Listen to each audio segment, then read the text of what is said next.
안녕하십니까, 박병입니다. 중앙일보의 최민우의 시시각각. 이분은 이제 정치부장이시네요. 임종석의 커밍아웃 이렇게 해가지고 이제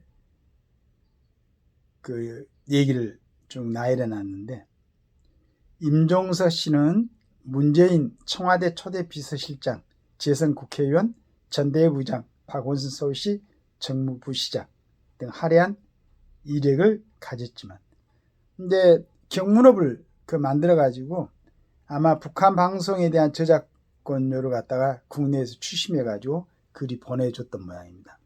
그래 가지고 이게 2005년부터 2008년까지 북한에 송금한 돈이 7억 9천만 원이었어요. 2008년 박왕자 씨의 피격 사건으로 경문업이 대북 송금이 중단됐고, 그 다음에 이제 그 법원에 공탁됐는데 28억 5,300만 원을 지금 법원이 공탁금을 갖고 있었던 건 이후로 이제 북한에 억류되어 있다가 6.25 때 왔던 우리 국군포로에게 법원이 이제 북한의 손해배상을 북한 정권이 내야 되는데 북한이 돈을 뭐 줄 리는 없잖아요. 그래서 이제 북한에 보내려고 법원에 공탁되어 있던 28억 중에서 아마 4,200만 원을 그 포로들에게 지급하라고 했단 말이죠. 근데 이걸 갖다가 경문업이 거절을 하고 소송을 했습니다. 저작권의 소유 주체인 조선중앙방송위가 독립기구이기에 저작권료도 북한 정부 돈이 아니라는 것. 이에 따라 저작권료는 북한 프로그램 제작자 개인 소유라는 것이다. 이는 김정인 1인 체제인 북한에서 방송의 독립성이 보장되고 노동당의 선전물이 사유재산이라는 얘기 아닌가. 북한의 현실을 완전히 무시한 억지 논리임에도 임종석의 경문업은 아랑곳 하지 않았다. 안타깝게도 올 초 항소심은 경문업에 손을 들어줬다.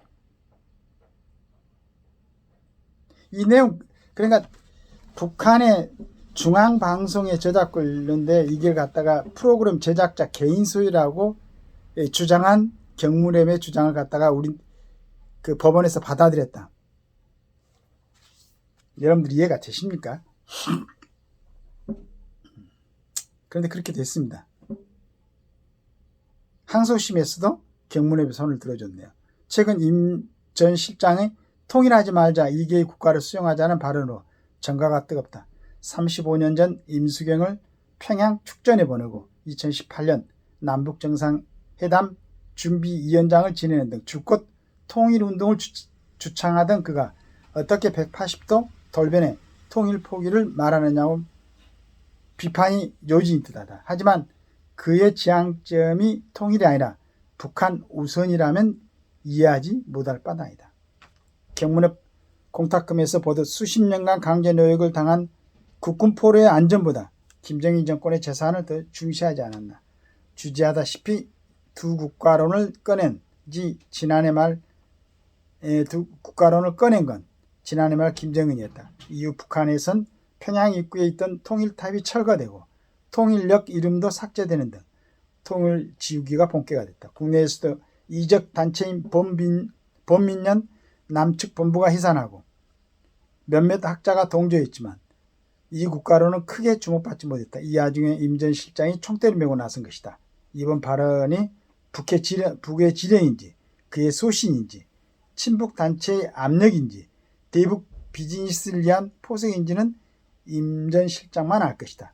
분명한 건 이후 갑론을박을 거치며 두 국가론을 국내 공론장에 안착했다는 점이다. 종북 주사파란 꼬리표가 있던 임 전 실장이 정치적 부담을 감수하면서 도발을 한 덕이다. 이 정도면 민주당의 표현을 빌리자면 임 전 실장이야말로 북한의 밀정이 아닐까라고 우리 최민우 정치부장이 이렇게 정리를 했습니다. 임종석이 이제 만들어 가지고 운영했다는 남북경제문화협력재단, 여기에 판단, 과연 그 저작권료가 북한 프로그램 제작자 개인 소유가 맞는가?